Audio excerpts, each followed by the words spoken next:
This is London Real. I am Brian Rose. My guest today is Dr. Andrew Kaufman, the American medical doctor, professor of psychiatry, molecular biologist, and expert witness. You studied at Duke, MIT, and the Medical University of South Carolina, where you conducted and published original research and lectured to students, residents, and fellows. Throughout the COVID-19 pandemic, you have contradicted the mainstream media by stating that the coronavirus is not causing a new disease, that there is no evidence of increased mortality, and that modern medicine is the leading cause of death. Today, I'm looking forward to an uncensored conversation about the COVID-19 pandemic, the science behind the virus, and the global erosion of civil liberties. Dr. Kaufman, welcome to London Real. Thank you so much, Brian. It's really quite a treat to be here.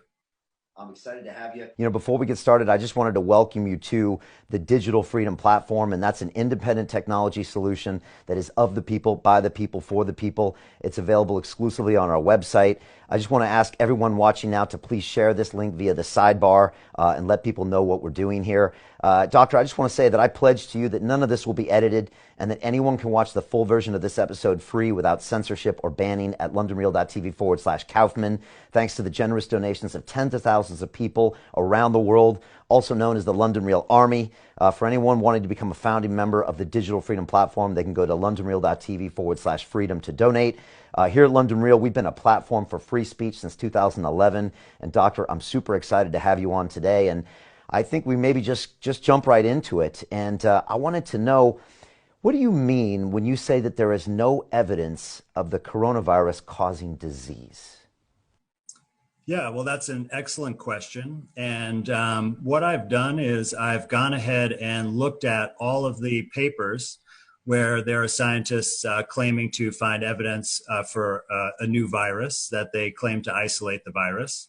And I've basically scrutinized their procedures, and I've compared that to the history of how viruses and other diseases are proven to cause disease and how they're identified. So I've become familiar with the procedures and how they work.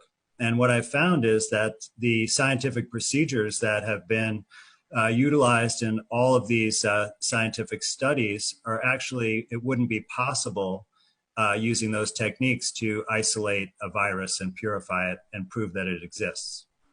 So what they've done really is they've done kind of two things. So one has to do with the genetic material, and one has to do with isolating a viral particle.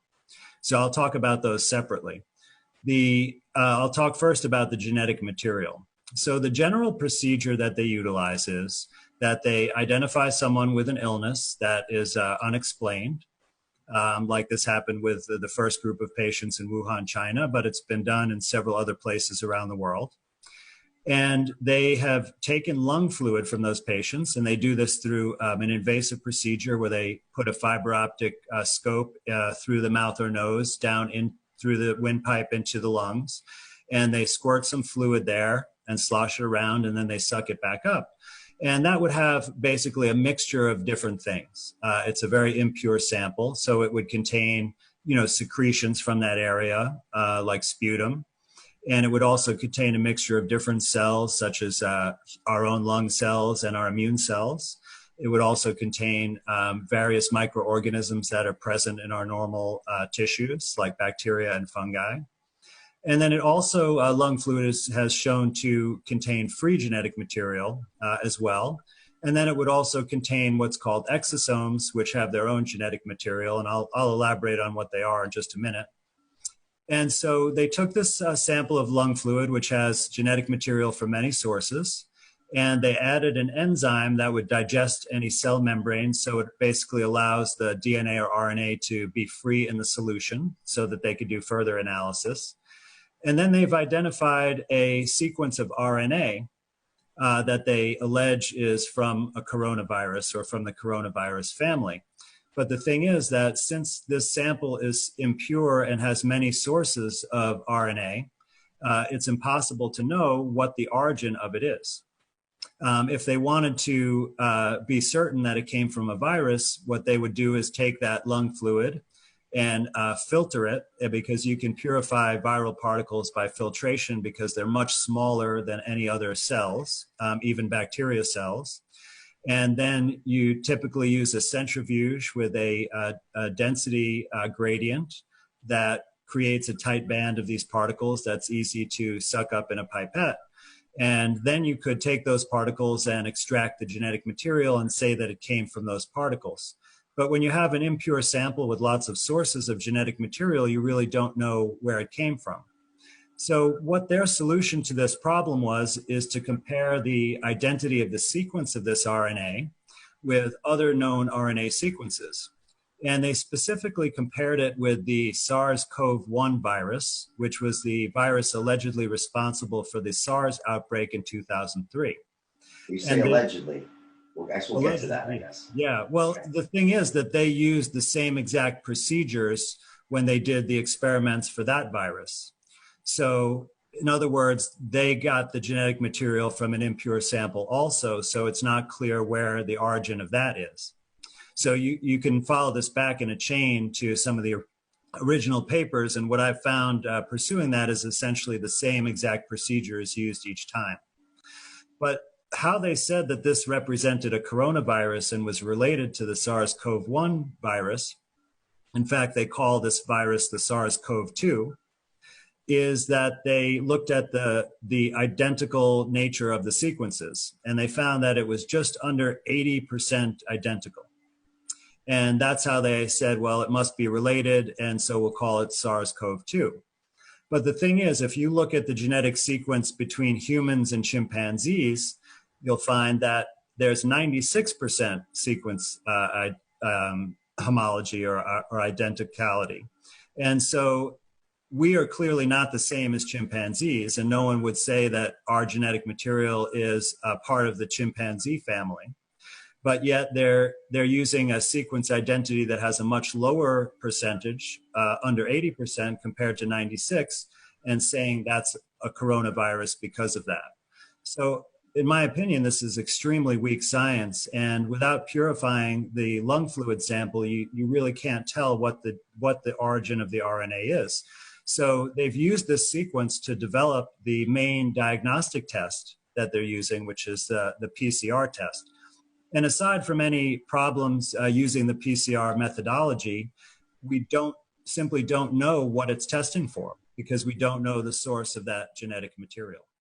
Okay, so they're around testing people and they're getting back these results, and the results don't necessarily correlate to the person they're testing having anything that might be related to something that might cause a disease. You could get a quote-unquote false positive for other things in the past, including maybe flu vaccines or colds or a variety of things that happened to your past, and now they're qualifying you as COVID-19 positive? Is that right? Yeah, well, it's quite possible that this RNA actually comes from our own cells. So a positive test could just say that we've measured your own RNA. I mean, the thing is, we really don't know what it is, and it doesn't seem to correlate with presenting with actual clinical illness. So lots of people who don't have any symptoms and didn't get ill test positive for this, as well as many people who are ill and have symptoms test negative. So since we don't really know what we're testing, in my opinion, we can't trust the results of this test at all.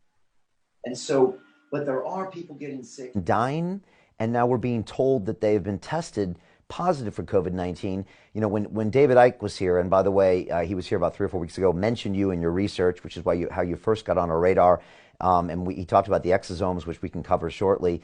You know, he was careful to tell me how the language in the media never says someone died of COVID-19. They died after testing positive to COVID-19. And, you know, doctor, now it's become a meme where even the public seems to be catching on, where, you know, somebody, some wife shot her husband in her home because they were locked down because of COVID-19, so he died of COVID-19. I mean, it's almost not funny that it's become a joke, because the public seems to know that now everything is being overclassified as COVID-19 related. Yeah, absolutely. And, you know, this is a really important thing to look at, because this comes from directives from our public health organizations and agencies. Including so, for example, CDC as well, right? Yeah. The CDC issued a special document that's a guidance on filling out death certificates. And they've essentially gone away from their usual protocols where you want to have some certainty about the cause of death.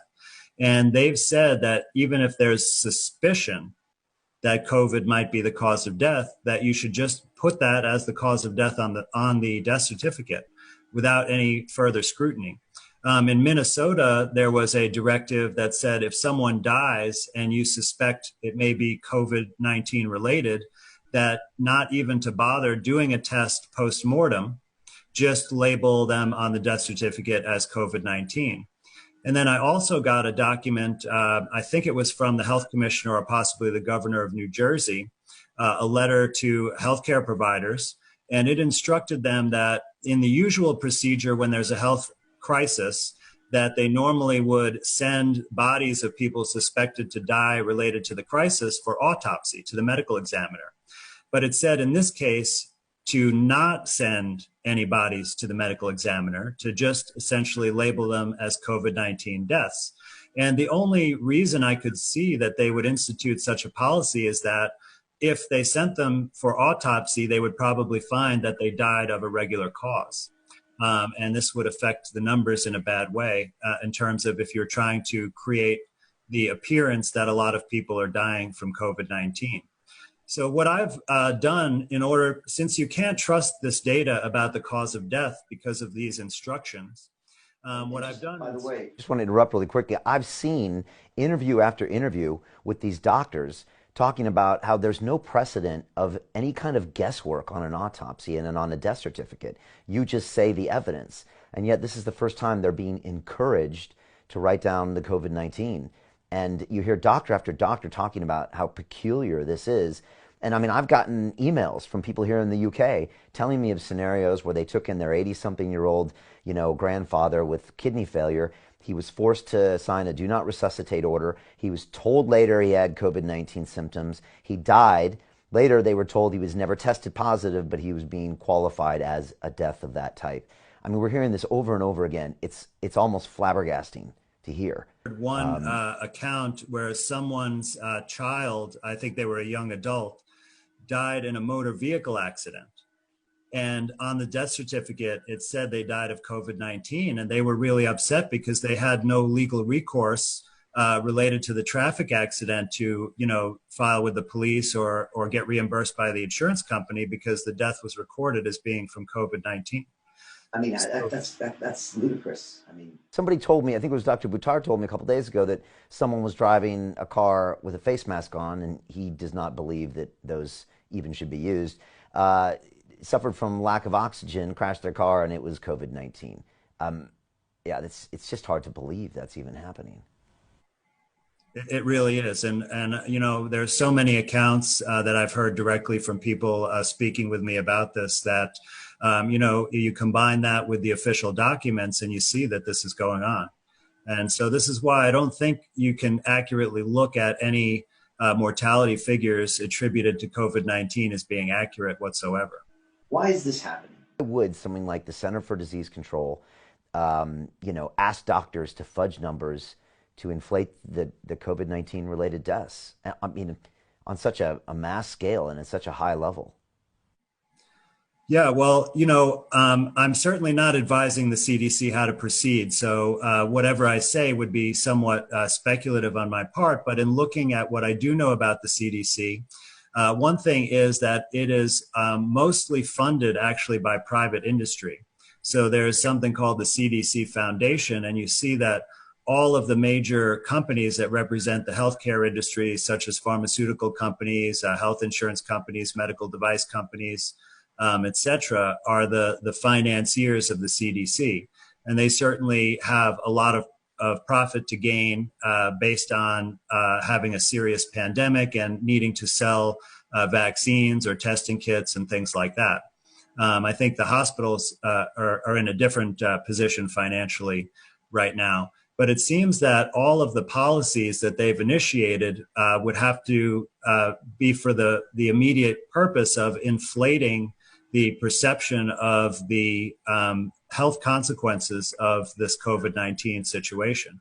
But it's definitely not grounded in reality. When I was in my 20s, I had a job for a couple of years. I was working for the New York City Department of Health, and it was in a CDC-sponsored position called